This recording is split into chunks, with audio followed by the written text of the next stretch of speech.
Em terras distantes, sob céus incertos, homens e mulheres sonharam com um novo horizonte. Alemães e italianos, carregando no peito a saudade da pátria, atravessaram fronteiras e encontraram, nas matas virgens do noroeste gaúcho, a promessa de um recomeço. O machado nas mãos, a fé no coração e a esperança como única bagagem verdadeiramente certa. No pouso dos 3 Passos, onde 3 córregos acolhiam o viajante, fincaram raízes profundas na terra vermelha.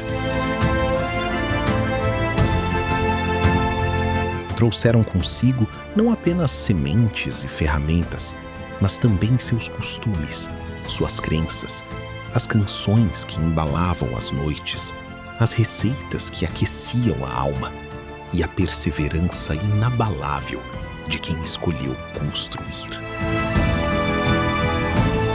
Alemães, italianos e depois tantas outras etnias chegaram para somar forças, transformando o mato fechado em roças, casas e comunidade. Porque uma cidade não se faz apenas de pedra ou asfalto.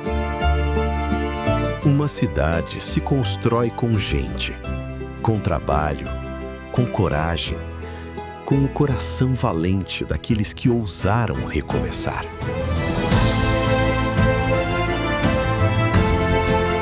Assim nasceu 3 Passos.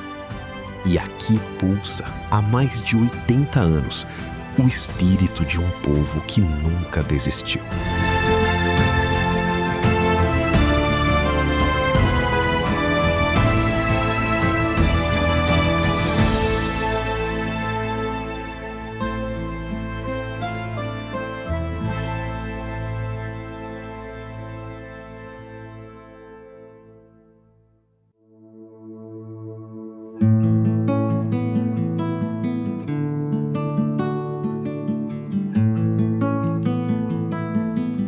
A construção da sociedade regional aqui da grande região noroeste, a qual 3 Passos faz parte e é capital da região celeiro, ela começa efetivamente em 1879, né? Quando se faz a única colônia militar. Estavam previstas 5, né? Mas só foi construída a colônia militar do Alto Uruguai no Passo Grande. Essa colônia militar, então, ela vai receber militares que vêm do Rio de Janeiro, né? E o único contato que tinha mais próximo com o telégrafo era o então município de Palmeira das Missões, que era município desde 1874. Efetivamente, esse trânsito que vai haver entre esses 2 locais, né, entre a colônia militar no Alto Uruguai, na beira do Rio Uruguai, e Palmeira das Missões, a mais ou menos 100 quilômetros distante, né? Essa estrada ela vai ser muito frequentada, né? Por ali vai passar todo tipo de gente que precisava andar por essa imensidão verde que era a região celeiro, então, no final do século XIX. Entre a colônia militar do Alto Uruguai e a cidade, o município de Palmeira das Missões, era uma distância muito grande para ser percorrida num dia só, né? E ali, nessa picada geral, como era chamado, passava todo tipo de gente, né? Era comerciantes comercializando erva mate, couro, sal, era padres, eram coroinhas que circulavam, eram bandidos, já que era uma região bastante erma, né? Então todo tipo de gente passava tropeiros, passava por este caminho. Como eu falei, não dava para fazer num dia só, então começaram a parar em alguns lugares específicos, né, para descansar, fazer comida, tomar água, dar água para os animais. E um desses pontos escolhidos era o chamado Pouso dos Três Passos. Esse Pouso dos Três Passos é que hoje, 80 anos depois, vai dar origem então a essa cidade pujante que hoje está aí, capital da região celeiro, Três Passos. Então, esse lugar, no início, só parava as pessoas, os viajantes, né? Logo as pessoas começam, então, a se fixar nesse ponto, né? Principalmente a partir de 1882, quando é construída a Casa da Guarda, né? Onde vai ter um guarda, uma espécie de guarda avançado, né? Que é para vigiar, então, essa picada geral, para ver o tipo de pessoa que passa. E nessa casa, então, vai ser lotado um guarda, né? Que é o guarda João Padilha do Nascimento, militar, que é considerado o primeiro morador de Três Passos. Esse pouso, então, vai começar a receber gente de todo lado, né? No início vai vir gente das colônias velhas, vai vir gente ao redor da grande região noroeste, no caso vai ser Carazinho, Passo Fundo, Ijuí. Vai vir colonos da Alemanha, vai vir colonos de outros países, como da Itália, vai vir árabes. Então, rapidamente começa então a acontecer o povoamento desse pouso dos Três Passos. Pois é, a mãe veio com 8 anos da Alemanha e ela assim, eu admirava ela muito, porque ela contava tudo o que acontecia, ela contava para nós lá como as crianças morreram, tinha que jogar na água. Daí disse que as sereias cantavam de noite no mar, mas isso não era sereia, isso era a baleia, né? E daí imagina quanta comida eles tinham que levar, né, para ficar 3 meses no mar, né? Essas pessoas encontravam algumas dificuldades quando chegavam aqui em Três Passos, né? Mesmo porque era uma região que estava começando a colonização. Então havia dificuldades de todos os tipos, né? Mas a primeira questão que eles tinham que resolver era a sobrevivência, o que comer, onde morar e o que comer. Eram as primeiras coisas que tinham que ser resolvidas. Quando meu pai chegou de Cachoeira do Sul, ele veio com uma carroça trazendo as principais coisas assim que ele tinha. Daí ele veio para cá e se instalou aqui, mas daí era tudo difícil. Em Três Passos lá tinha 3 casas quando ele chegou, mas daí eles plantavam para comer, eles plantavam feijão, mandioca, e daí arroz, eles plantavam tudo, eles faziam, aquilo era tudo muito difícil, mas daí a maioria das coisas eles tinham como fazer, só que o sal eles tinham que buscar em Palmeiras. Naquela época não tinha ninguém para cá que tinha sal.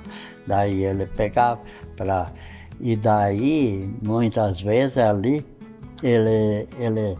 ele contava que até às vezes que não tinha nada assim para fazer, para temperar a comida, eles temperavam até com cinza. Dava o gosto de sal. Ele contava isso. E daí ele tinha uns porquinhos ali, daí para carne, ele tinha uns porquinhos que ele trouxe de lá da onde ele veio, lá de Cachoeira. Eles vieram com uma carroça e os porcos, uns porquinhos que ele trouxe, tinha um sentado atrás da carroça e largavam os grãos de milho, e os porquinhos vinham comendo. E daí eles traziam assim as coisas, porque eles não podiam carregar, porque tinha outras coisas na carroça, né? A primeira escola ali e a primeira igreja, as pessoas, tinha poucas pessoas aqui, elas se reuniram e fizeram a escola, e daí eles pagavam um professor para lecionar. Isso eram os que construíram a escola. Igreja também, daí eles faziam mutirão, faziam uma igreja, e daí os caras iam lá e se reuniam, e daí faziam as igrejas. E eu agora não sei se naquela época eles pagavam o padre ou o padre vinha assim, assim, pago por a diocese lá, não sei, ali, mas isto não sei. E a nossa primeira casa ainda era coberta com tabuinha, não existia telha naquela época, era tudo de madeira. E eu até ajudei a fazer tabuinha, é uma coisa muito linda para fazer. Isso lasca, que é uma beleza a madeira, né? Nós morávamos em Selva, e daí o pai veio passear para cá, porque ele procurou serviço, que ele era engenheiro, lá não tinha muito serviço, e aqui a cidade estava crescendo recém. E daí ele ficou ali e fez uma meia aba ali, comprou isso aqui, tudo mato virgem. Aqui para cima era tudo mato virgem, estrada tinha os trilhos, quando nós viemos. Aí viemos de noite e de manhã, quando nós acordamos, nós chorávamos. Nós queríamos ir embora, não queria mais ficar, porque aqui no mato nós não vamos ficar, pai. Nós queremos ir para casa, nós não queremos mais aqui, tá? E daí o Craqueque já estava morando ali, e nós não tinha nada, só umas coisas para nós dormir de noite. Ela fez uma baita de uma galinhada, o pai comprou as coisas, e segunda parou de chover, daí a mudança conseguiu entrar. Foi ali no outro lado que ele fez uma meia água, o resto era tudo mato virgem. Aí depois isso ali um cara comprou, e daí fez uma casa do lado da outra ali na Jamira ali. Era trilho aqui, trilho ali, não tinha estrada aberta, era só trilhos. Ali logo em cima tinha um banhado, esse aqui uma noite pisou lá, caiu lá no banhado, que ele vinha ali em casa, tudo assim, era no início. Era horrível de feio. Não tinha muita casa, eu acho que não tinha 50, a gente não contou. Mas nós chorávamos, nós queríamos voltar onde é que nós viemos. Nós não gostávamos. A primeira casa que eles construíram, agora onde é que o Victor mora, eles fizeram ainda com madeira que eles ceravam. Eles faziam um buraco e daí botavam a tora por cima, daí um ia embaixo e outro em cima. Ceravam as madeiras a muque, daí as madeiras quadradas, tudo. Daí depois já tinha uma serraria. Daí o pai levava as toras lá para fazer tábuas, e daí ele levava com a carroça, levava um dia inteiro para pegar uma tora no mato e levar lá, daí voltar. Mas aí eu já disse muitas vezes, se pudesse voltar ao tempo, né, e ver isso como hoje, está tudo modernizado, eles não botem mais a mão nas toras, nada, carreguem com trator e tudo, mas ele passou muito trabalho ali. A ideia então era sempre cortar a madeira do mato, né, árvores do mato que tinha abundância, e fazer então as casas mais rústicas, né? A terra era generosa, a terra era farta, não precisava de adubo. A terra era o próprio adubo, essa terra vermelha dos campos de Três Passos. E é ali então que o colono, que vai chegar nas décadas de 1910, 1920, 1930, as 3 décadas que antecipam a emancipação política, eles vão trabalhar a terra de forma rudimentar e sempre dentro do minifúndio, né? Vão plantar a mandioca, vão plantar o milho, vão plantar o feijão, né? Soube até que se plantava arroz numa época, né? Então tudo que fosse para a mesa deveria ser plantado, porque nada vinha de fora. Se criava o porco, se criava a galinha, e dentro dessa perspectiva, a região vai se tornando uma região de minifúndios, né? E sendo então uma região muito dinâmica.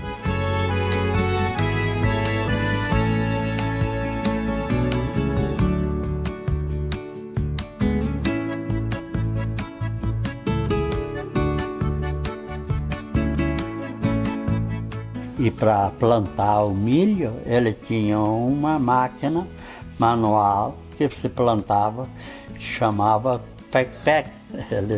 Daí ele plantava o milho.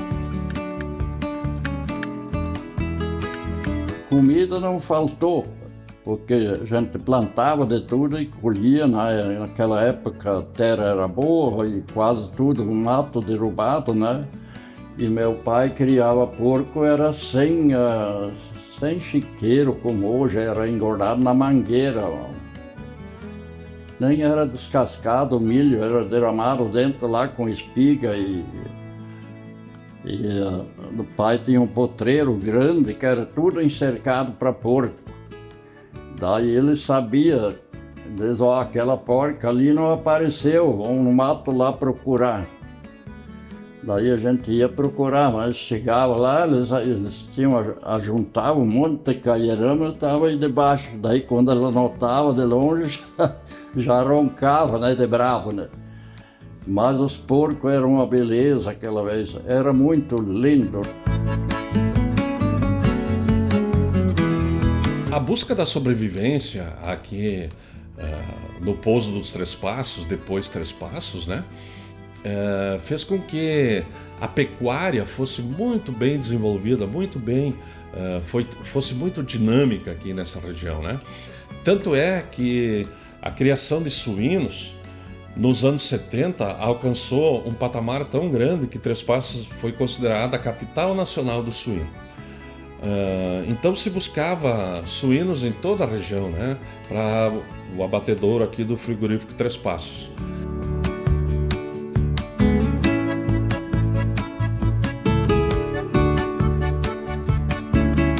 Não é por acaso, então, que em 1969 surge a primeira FEICAP, Feira Exposição Agropecuária.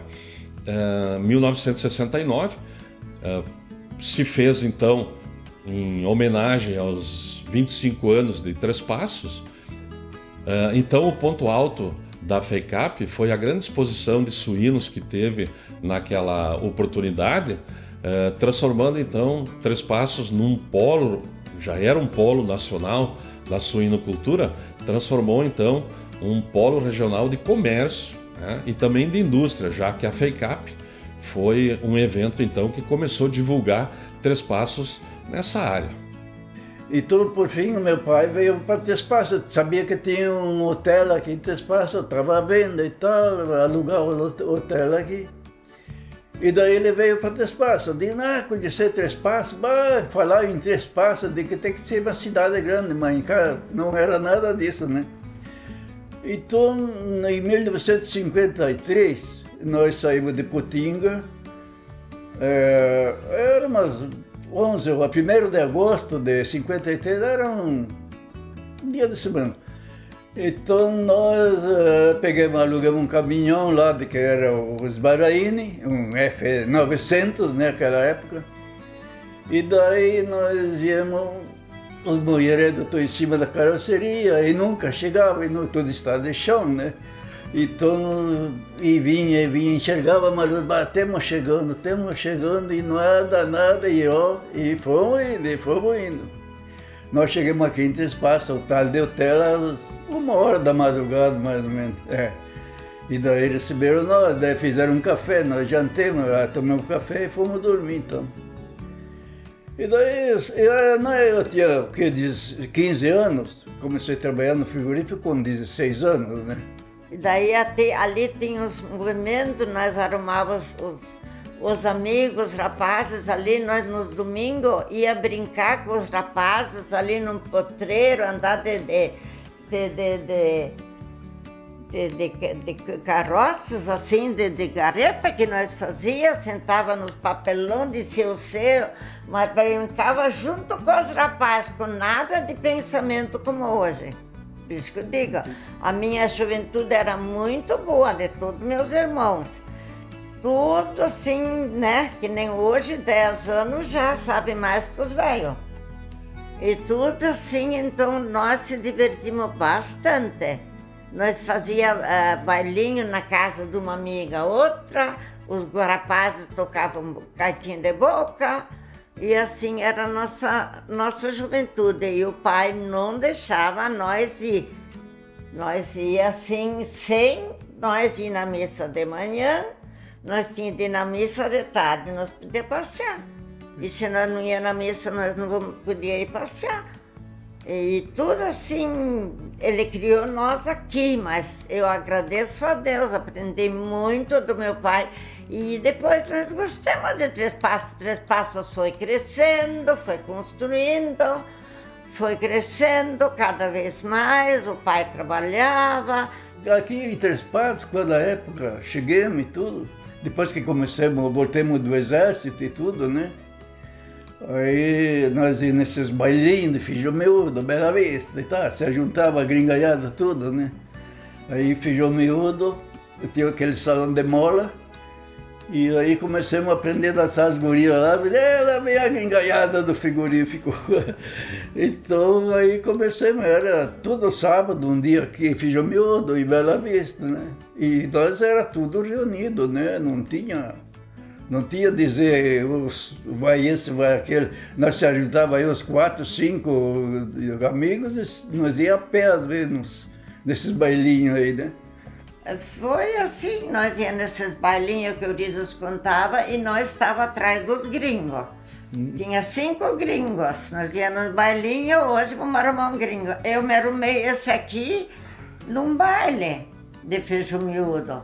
E realmente eu acho que todos casaram com alemãs, porque tinha as outras, os outros gringos que vieram de lá, tudo tinha mulher alemã, mas a maioria morreu, né?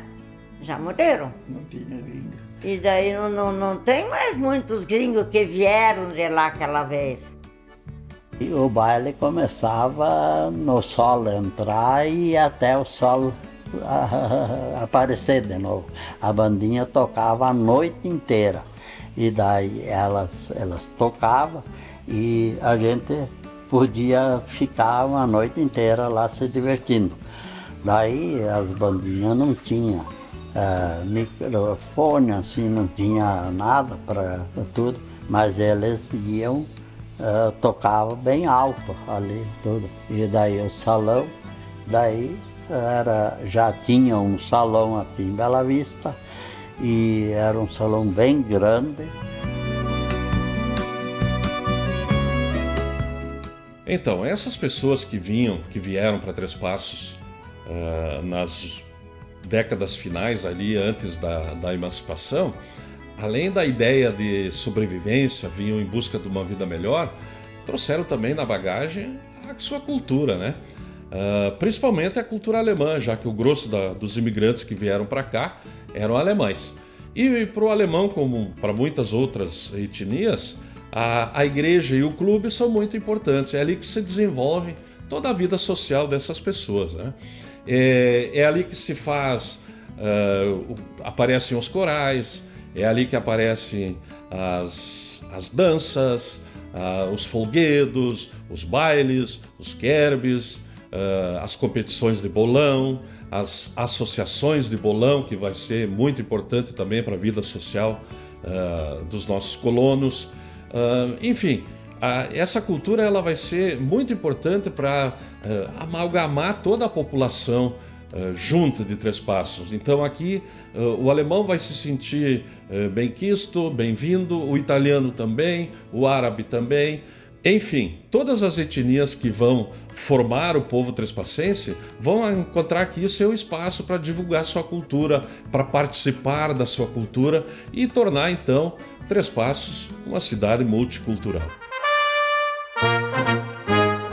Nós aqui em Três Passos, nós temos o Centro Cultural 25 de Julho, que é da etnia alemã, que está então aqui no Parque de Exposições Egon Julio Gelser, e onde há mais de 30 anos nós já estamos constituídos aqui, e no começo aqui para nós também não foi fácil juntar pessoas que pudessem então trabalhar, incentivar e resgatar principalmente essa cultura vinda, né, dos nossos avós, bisavós, e num grupo na época, 1991, por volta de lá, então que se constituiu, se conseguiu um espaço aqui dentro do parque para nós termos a nossa sede. Hoje, há mais de 30 anos já aqui, nós continuamos ativos, né, muito ativos, e preservando a dança típica alemã, que é com danças coreografadas, né, com grupos de dança. Temos 5 grupos de dança. Começando desde os pequenininhos, nós atingimos todas as faixas etárias, né, da pessoa, né? Então, desde os 2 aninhos até a terceira idade.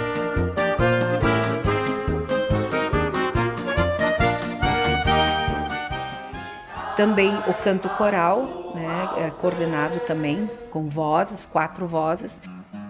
Wo ich die Liebste fand, da liegt mein Heimatland. Wie lang bin ich noch allein, so schön war die Zeit. Mas aqui dentro, na nossa entidade, não trabalhamos só dança, nem só a música cantada em si, e sim os nossos eventos é baseado então nas músicas alegres, tradicionais, digamos, de bandinhas, né, de bandas, principalmente o instrumental, né, que é o sopro. A gastronomia nossa é muito bem preservada e resgatada também, então temos no nosso cardápio sempre a valorização, a qualidade, o cuidado de servir sempre o melhor e atender bem também. Então, quando nós falamos em acolhimento aqui na nossa entidade, nós acolhemos todas as etnias, digamos assim, né? Tanto para serem sócios, como para participarem dos grupos de dança, coral, né? Todos eles são bem acolhidos, né? Não precisa ser da língua alemã, mas a nossa sede, a nossa casa está aberta para todas essas etnias. A música em si, ela Três Passos acolhe e dá uma sustentação muito grande nessa parte cultural quando se fala em música. Então, né, Três Passos me acolheu, estou aqui praticamente há 40 anos e sempre dentro da minha profissão como pedagoga, como professora da Rede Municipal de Ensino, eu venho desenvolvendo isso junto em sala de aula, junto com a alfabetização e, desde 1997, o município então abriu as portas e entendeu que isso é importante, que a música é importante, tanto na escola como na vida, que existem vários grupos de canto coral, de canto vocal pela cidade, né? Não é só o nosso grupo coral aqui, da sede alemã. E o município, então, criou um projeto voltado para a música, né? Especificamente para atender crianças e jovens, adultos, no turno inverso na época. E esse projeto, hoje, ele vai completar já 30 anos, praticamente 30 anos, né? E até hoje, que é o projeto Canta Encante, do qual eu coordeno desde o início da sua fundação.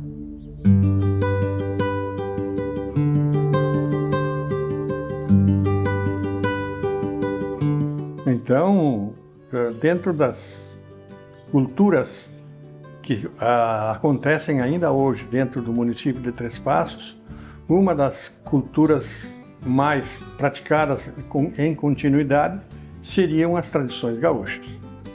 Ela nasce logo depois do nascimento do município, ou seja, de 44 para 58. Quem trouxe isso para Três Passos, poderíamos dizer que são 3 vertentes, segundo informações do fundador Luiz Garbinato Neto. A primeira vertente nasce da vinda do senhor Gentil José dos Reis, que é funcionário público federal que trabalha na fiscalização da carne do então frigorífico Três Passos, e naquela parte dentro da fábrica, no chão daquela fábrica, efetivamente nasce o movimento organizado. Por quê? Porque ele vem com uma boa bagagem sobre tradicionalismo. Quando ele é de Cruz Alta, e ele chega, a esposa dele é uma ótima gaiteira, eles conhecem de dança e tal, e eles vêm e implantam essa ideia aonde? Nos funcionários do frigorífico, que eram seus comandados, a grande maioria procedência italiana, que, por sinal, não se organizou socialmente aqui em época. Os alemães estavam aqui há mais tempo e se organizaram no seu relacionamento, porém, era um grupo que vivia muito fechado. Por excelência, pela língua, eles tinham assim princípios próprios. O que acontece? O italiano veio aqui e sabia trabalhar. E o Gentil se serviu dessas pessoas e fez o primeiro movimento tradicionalista em Três Passos. Temos também a presença do Garbinato, que vem de Ijuí, já sendo peão do Clube Farroupilha, que tinha conhecimento sobre tradicionalismo. E a terceira vertente é a comunidade em si, que começou a comungar com esse pensamento dos demais, e forma-se assim um movimento organizado, que, por sinal, ele já tinha... O missioneiro dos Pampas não é o pioneiro no tradicionalismo. Existe dentro do Clube Aliança, antes de nascer o missioneiro, um departamento cultural chamado CTG Tropeiros da Liberdade. Mas como o clube era formado por mais patrões do que faltaram peões dentro do clube. Então esse movimento funcionou um ano e desapareceu. Ele em si ele se dissolveu dentro do Clube Aliança. E aí o missioneiro dos Pampas abre o seu leque dentro da comunidade, e a fundação as pessoas que constam na ata de fundação, eles são essencialmente heterogêneas dentro da sociedade trespassense.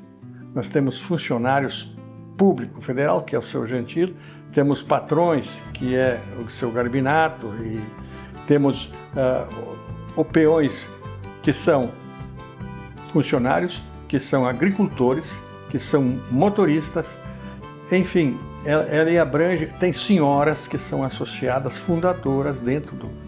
Esse é o nascimento do movimento. Por quê? Porque o movimento ele se encorpa porque ele é uma porteira aberta, todos entram, não há uma restrição, que alfineta pelas vias indiretas a organização exemplar da etnia alemã. Tem alemães também que participam, mas o movimento tradicionalista em Três Passos, organizado, ele nasce por muitas mãos. E a gente gosta de falar que ser gaúcho é diferente de ser tradicionalista, né? Então todos nós somos gaúchos, mas escolher viver do tradicionalismo, fazer isso um propósito, um hobby, enfim, participar desse movimento é algo muito engrandecedor. Então a gente gosta e reforça, né, de que a importância do tradicionalismo, da cultura, essa vivência que nós temos dentro de um CTG, um lugar onde gerações convivem em harmonia, né? Nós temos os avós, temos os pais, temos as crianças, todos participando do movimento, fazendo da cultura algo que acrescenta na vida, no dia a dia, e também muda, né, a nossa perspectiva, o nosso posicionamento fora de um CTG.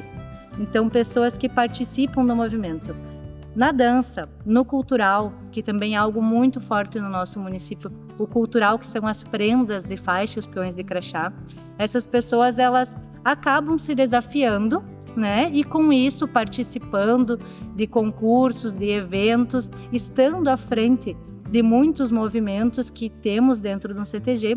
Então essas pessoas, elas começam a ter uma postura diferente. Então a gente percebe nas crianças que participam, nos jovens, essa diferença, né? Que tu não tem tanta vergonha, tem mais facilidade de conversar com as pessoas, porque dentro do CTG isso acontece de forma natural. Às vezes se fala de flexibilizar, hoje muda muito rápido, pós-internet mudou muito, então tudo se transforma muito rápido, então para os CTGs é algo que é desafiador, porque a meta do CTG, como diz o próprio nome, é manter a tradição, não é mudar, flexibilizar, é um local para manter as tradições antigas, usos, costumes, indumentária, alimentação. Então, aqui no município de Três Passos, nós somos professores, eu e o Jean, e contamos com, dentro do CTG, do departamento artístico, né, que envolve as danças, são mais de 130 famílias que participam. Então, nós temos eu, o Jean e o Jason e a Luísa, que são os professores aqui do CTG Missioneiro das Pampas. Nós atuamos, então, com mais ou menos 130 crianças, então são 130 famílias que participam desse movimento. O desafio maior hoje é a questão de realmente manter a tradição, de passar para as crianças que isso deve ser mantido. Às vezes nós temos até o desafio com os próprios pais que são participantes dentro do CTG, mas por que são as mesmas danças sempre? Por que não trocam de dança? Então, hoje nós temos 25 danças no nosso manual de dança, existem muito mais pesquisadas, hoje a gente é baseado nessas 25 que tem o manual, que a gente compete em rodeios também, ela é avaliada a partir desse manual, mas existem mais de 70, até 100 e poucas danças pesquisadas, algumas com mais elementos, outras com menos, mas o desafio é esse, de colocar da cabeça das crianças, de plantar aquela semente, de manter a tradição, né? Que vai dançar o maçarico desde os 4 anos até seus 60 anos de idade, né? Para nós manter forte essa cultura dentro de nós, que é o que vai levar, independente se nós for mudar de estado, mudar de país, com certeza a gente vai seguir mantendo. Não sou trespassense, sou adotivo, mas eu considero assim o Missioneiro dos Pampas uma das melhores expressões vivas do que é Três Passos, desde o seu nascimento. Tu tendo um pouquinho de contato com a cultura gaúcha, tu já está sendo tocado por, digamos assim, esse vício que se torna, né, algo que nem eu disse, enraiza dentro de nós, e a gente leva com certeza para o resto da vida. Tenho certeza que pessoas que já participaram do CTG e hoje não tão ativamente, levam com muito orgulho consigo dentro do peito aquilo que eles tiveram dentro do CTG, amigos que fizeram, coisas que aprenderam dentro do CTG.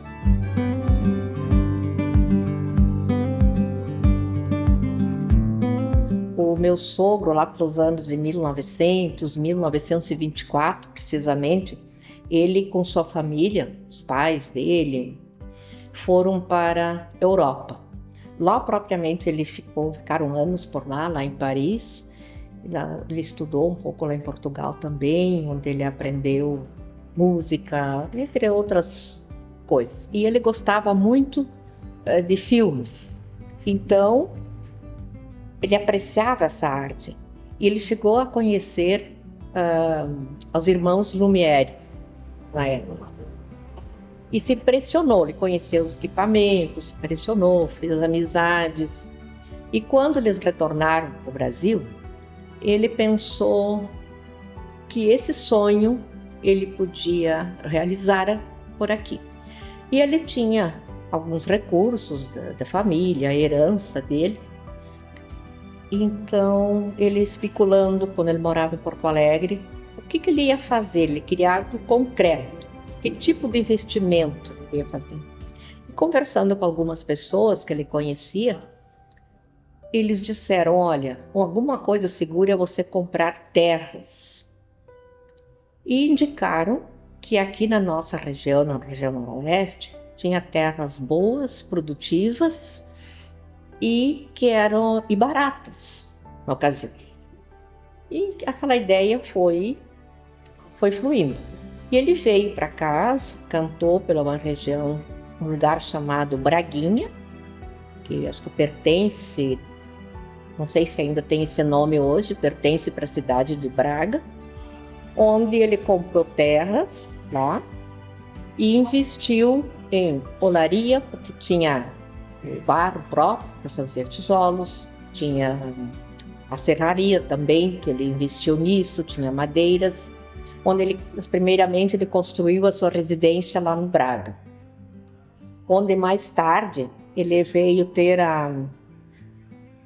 casou, fez a sua família lá e conheceu mais uma pessoa chamada o seu Bertin, que tinha ideias de colocar um cinema. Então, eles vieram para Três Passos, que era uma cidade maior, né? Um pouco maior na ocasião, e colocaram um pequeno cinema aqui. O que acontece? Naquela época, aqui não tinha poucas casas, e ele foi comprando também terras. Então aqui hoje, onde está instalado o cinema atualmente, ele comprou essas terras aqui. Tinha muito mais, quando ele foi comprando lotes e foi indo. E junto com esse senhor, que era o seu Bertin, ele construiu, tinha um alugado ali onde é que era o Jaime Segueto, atualmente, um pavilhão que existia. Colocaram lá um cinema que podia ser, era pequeno, cadeiras de palha, essas coisas todas, era o que existia na época. E eles passavam os filmes. Assim foram alguns anos. Porém, esse senhor não quis mais continuar nesse ramo. Aí o seu Abraão Alberto Levi, ele comprou a parte desse senhor e resolveu construir o seu próprio cinema. E que é hoje, então, atualmente, o nosso cinema de calçada que nós temos. Então, este prédio, ele tem raízes, tem histórias para contar, porque ele começou lá pelos anos de 1940, não sei bem a idade, mas começou a ser construído, levou-se muito tempo. E o material que foi construído aqui, ele veio da própria olaria dele e também da serraria. Então vinham os caminhões pequenos, eu não lembro o nome que existia, de carroções, carroças, trazendo o material para cá. Era abraçar o serviço, então era muita gente envolvida, né? E era devagar até que chegavam aqui acumulando material. Quando o cinema estava quase pronto, veio uma tormenta muito forte, encanou um vento e caiu praticamente tudo. Aí ele investiu aquele dinheiro mais de reserva e disse: eu não vou desistir desse prédio. Agora eu vou levantar ele duplo. Quer dizer o seguinte, é tijolo maciço. E se vocês forem olhar, nós temos partes ainda assim expostas que não foi, que a gente deixou propósito para ver isso, para contar a história. O tijolo, ele é duplo, parede dupla. Tem acho que uns 20 centímetros cada parede, de cada lado de estrutura, maciço. Então isso aqui, olha, precisa força, né? Pode talvez voar ao teto, mas o prédio não cai mais. Então, assim, gente, depois que foi construído o cinema, no final de 54, daí 55 foi inaugurado, foi uma festa muito grande para a cidade, ele contava. Não havia, eram poucas, nem tinha televisão na época, era rádio só. A propaganda era boca a boca, o pessoal passava no comércio, olhava o cartaz, tem cinema, tem filme, o pessoal porria. Então, assim, era muita gente que vinha. E aí, então, teve filmes importantes que passaram aqui, que marcou a época, alguns que eu posso lembrar, assim, passou desde Teixeirinha, Mazzaropi, Gordo ou Magro, entre outros, assim, que era o que vinha. E aí, esses filmes chegavam aqui em forma de rolão. Então, eram os rolões enormes, pesados. Alguém mais antigo deve lembrar que via o Roberto vindo lá da rodoviária, quando via os filmes, chegava aquelas caixas que pesavam mais de 20 quilos cada rolo. Aí tinha que subir aqui, porque o projetor ficava... Tem que subir uma escada para chegar à sala de projeção.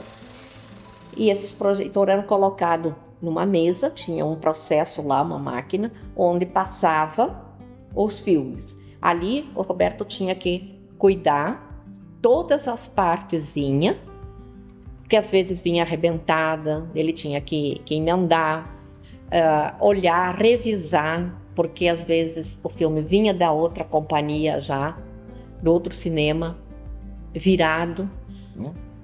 Precisava ser colocado em ordem. E posteriormente surgiu o VHS e o DVD. A televisão também. Todos esses aí contribuíram para a diminuição de público.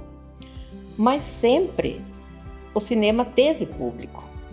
Essas outras alternativas, que a gente convive até hoje, estão aí para todos aproveitarem, alugar para todo mundo. E o cinema, então, com essa diminuição de público, aconteceu que teve que se recriar. Surgiu uma matéria, que eu lembro até hoje. Eu tinha vindo passear para Três Passos, e aí meu pai mostrou o jornal, o 0 Hora, que fim do 35mm. Ele segurando o jornal e chorando, né? E essa notícia foi mais além do que ele poderia, né? Porque tudo ele fez para manter o cinema. E se tu não tem a matéria-prima que eram os filmes, não tem o que fazer. Como é que vai continuar, né? E esse dia eu lembro perfeitamente, né? Ele assim, que foi? Você foi? O que vão fazer? Naquela época, em 2013, eu pensei, vamos vender. Vamos vender. Fazer o quê? Como é que vão continuar? Eu fui mais a fundo, comecei a estudar, eu fiquei sabendo da digitalização dos cinemas, como ia funcionar essa digitalização, como é que ia ser o investimento. Só que nesse tempo demorou, de 2012, 2013, 2014, foram, eu não lembro exatamente, mas acho que começou em 2013, 2014, essa negociação, essas tratativas. E aí veio também uma ajuda, então, do governo na época para fazer esse financiamento. E aí eu vi uma esperança. Com esse financiamento, a gente poderia, então, né, pagar a longo prazo esse investimento.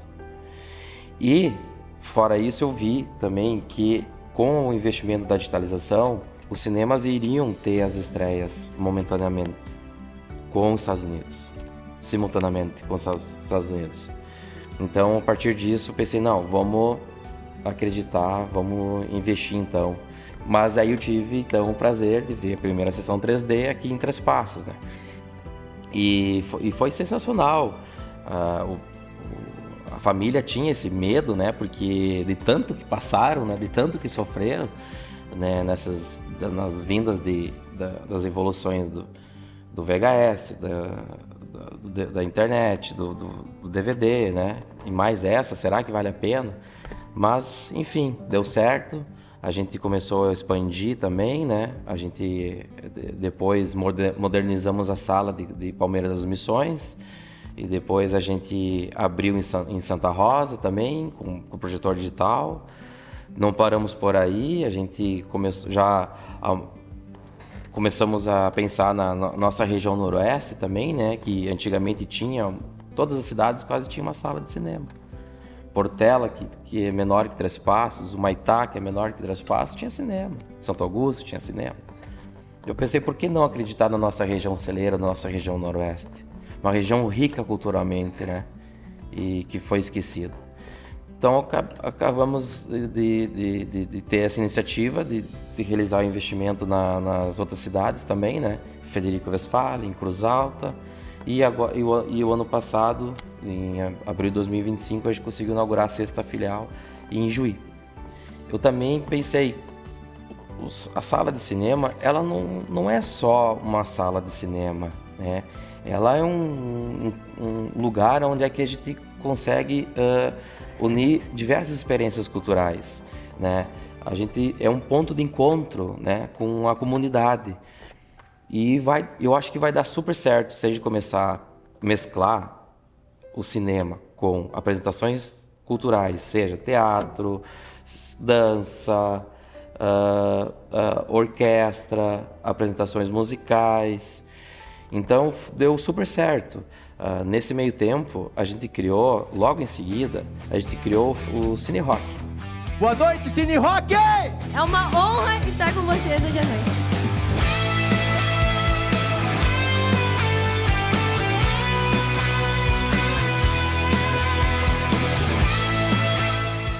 Então, eu me reuni com o Thiago Zagonel, com o pessoal de músicos da cidade. Na época tinha mais de 30 pessoas, amigos, simpatizantes da cena. Então a gente se reuniu e conversou, cara, vamos fazer um encontro de bandas, promover os talentos locais, as bandas regionais aqui dentro do cinema. Porque isso aqui é um templo da cultura, né? Ele ia ser perfeito, unir a 7ª arte com a música, né? Com a emoção do cinema, com a energia da música. E deu também super certo. Também a gente teve a brilhante ideia, também envolvendo a comunidade, com pessoas cinéfilas, com diretoras de cinema. Tivemos a brilhante ideia, e lá em 2014, foi antes do Cine Rock, o Cine Rock começou em julho de 2015, em novembro de 2014 começou o primeiro festival de cinema.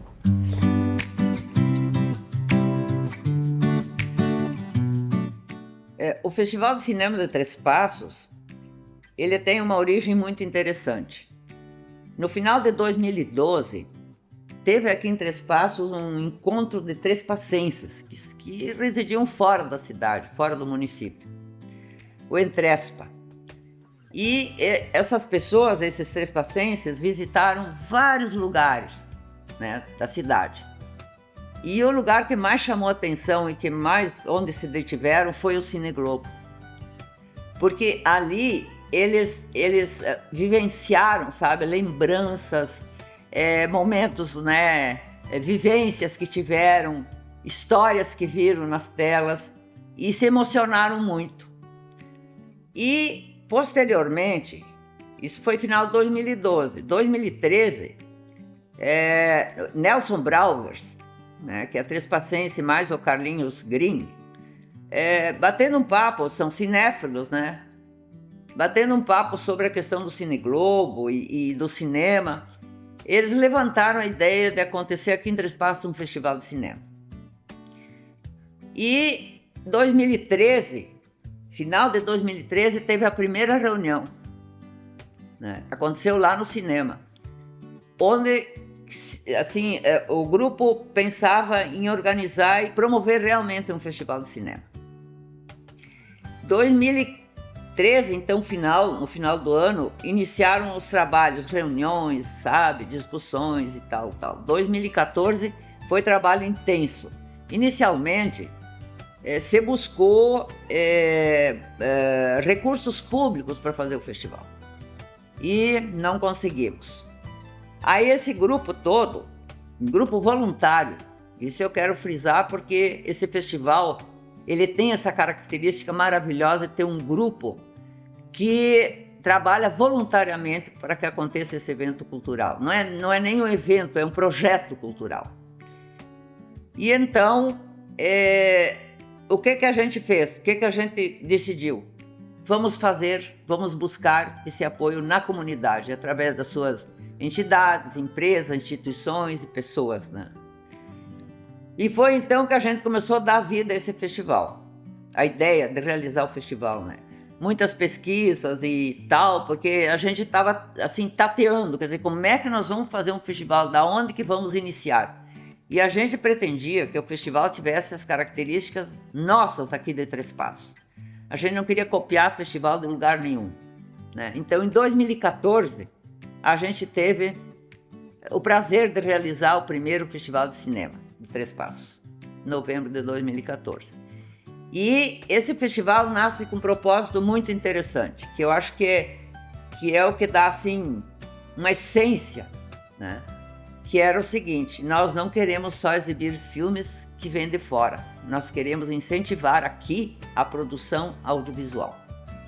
E a gente começa oferecendo uma oficina, né? Já em 2014, repetimos a oficina em 2015. E em 2014 tivemos um filme daqui, da escola, naquela época, era a escola da Vila Frei Olímpio. E teve o primeiro filme, tá? De Três Passos. 2015 já teve 3, tá? 2016 tem uma coisa muito importante, que o Henrique Laude, né, que é coordenador do projeto Cidade Cinematográfica, traz a ideia e implanta aqui, faz acontecer o projeto Cidade Cinematográfica. E aí isso foi um boom na produção audiovisual em Três Passos, né? Porque esse projeto ele era constituído de três etapas, né? A alfabetização audiovisual, cineclube e mãos à obra, que é a oficina, né? E isso então deu vida ao nosso primeiro propósito e também abriu uma janela para Três Passos ter um lugar de destaque na produção audiovisual. O Festival de Cinema de Três Passos, por uma das suas características, que assim centra, quer dizer, valoriza e incentiva a produção audiovisual, ele aproxima a comunidade do cinema. Por quê? Principalmente porque lá na comunidade escolar, onde são realizadas obras audiovisuais, são momentos de envolvimento da própria comunidade escolar. É o pai, é a mãe, é o avô, é o tio, é o vizinho, se envolvem na produção audiovisual. E no momento que essas obras são exibidas no telão do Cine Globo, vem a família inteira para ver o filme. E eles vibram. E, na maioria das vezes, são pessoas que nunca tinham entrado aqui no cinema, né? E eles participam e vibram junto com os seus filhos, né? Principalmente no momento dos debates. Então, aquela meninada vai lá para frente, pega o microfone, explica como é que fez o filme, o que aprendeu, como é que foi o processo, e debatem sobre a história que eles produziram. E os familiares ficam vibrando, ficam felizes de ver os seus filhos, né, chegarem a isso. Então a produção audiovisual é pedagógica, né? É assim uma sessão concorrida, né? Claro que as outras sessões também, que vêm as obras, né, que se inscrevem de dentro do país, dos estados brasileiros e do exterior. Mas as produções locais é a apropriação da comunidade da tela. Eu estou lá. E no momento que é exibida a obra, o que acontece? Nós temos a autoria. Eu sou autor de alguma coisa. E o cinema também tem toda essa relação com a música, né? Tem essa relação com o teatro, tem essa relação com as demais artes, né? E por isso o festival também valoriza e sempre tem apresentações dos grupos culturais da cidade, né, durante o festival. Então, esses grupos, né, esses grupos culturais de Três Passos e também da região, a gente tem o maior prazer de tê-los junto, né, ao festival E as pessoas que vêm de fora, além de se sentirem felizes em Três Passos pela hospitalidade, e sobretudo porque estão exibindo seu filme num cinema de calçada, né? Eles vibram muito, sabe?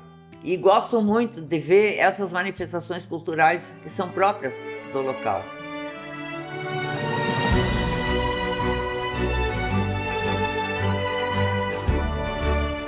Três Passos, né? Ele é um celeiro de histórias que a gente deveria aproveitar e transformar essas histórias em arquivos, né? Arquivos audiovisuais, fazer cinema em cima disso, para que as futuras gerações, né, tenham conhecimento das histórias, da vida, da cultura, né, do que acontece, do que aconteceu nesse município, nessa região. Acho que é fundamental, importantíssimo. Nestes 80 anos, então, de emancipação política da nossa querida Três Passos, resta a gente deixar aqui um testemunho de quem viu essa cidade crescer, muito hospitaleira. Aliás, a marca da nossa cidade é a hospitalidade. Olha que Três Passos, eu acho que é uma cidade bem bonita. Eu estou gostando, eu não quero mais sair dali. É uma cidade boa que eu gosto de morar aqui e daqui não saio, né? Eu não saio de Três Passos. É uma cidade que eu gosto muito. Muito bailinho, muita festa, muita cerveja.